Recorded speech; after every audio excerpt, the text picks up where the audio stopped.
আজকে তোমাদের সাথে আমি শেয়ার করব লোটে মাছের রেসিপি।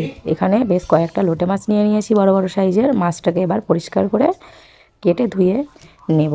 মাছটার শুধু মাথাটা কেটে বাদ দিয়ে দিতে হয়। এই মাছটা দেখতে কেমন একটা লাগে, কিন্তু খেতে বেশ ভালোই মজা। মাছটা রান্না করার জন্য এখানে নিয়ে নিয়েছি লবণ, হলুদ, বেটে রাখা রসুন, আদা, কাঁচা লঙ্কা, পেঁয়াজ কুচি।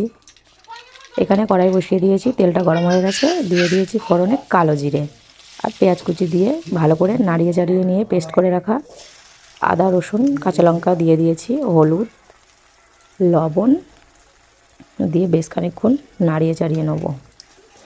আর চিড়ে রাখা 3-4টে কাঁচা লঙ্কা দিয়ে দেবো এর মধ্যে, তাহলে দেখতে বেশ ভালো লাগে। এবারটা মাছগুলো একটা একটা করে আমি এর মধ্যে দিয়ে দেবো। মাছগুলো দিয়ে বেশ খানিকক্ষণ আবার কষিয়ে নেব। মাছটা একেবারে কেমন একটা পিছলে পিছলে ভাব। অনেকেই আবার এই মাছ খায় না, অনেকের আবার বেশ প্রিয়। বেশ খানিকক্ষণ কষাতে কষাতে মাছ থেকে জল বেরিয়ে গেছে। আমি এর মধ্যে আর জল দেওয়ার কোনো প্রয়োজন নেই। এখানে দেখতেই পাচ্ছেন রান্নাটা আমার কমপ্লিট। এর মধ্যে দিয়ে দেব ভেজে রাখা জিরে গুঁড়ো, গরম মশলা দিয়ে নামিয়ে নেব। রান্নাটা কেমন হয়েছে অবশ্যই আপনারা কমেন্ট করে জানাবেন। গরম ভাতের সাথে খেতে বেশ ভালোই লাগবে। আজকে এখানেই শেষ, আবার দেখা হচ্ছে পরের ভিডিওতে।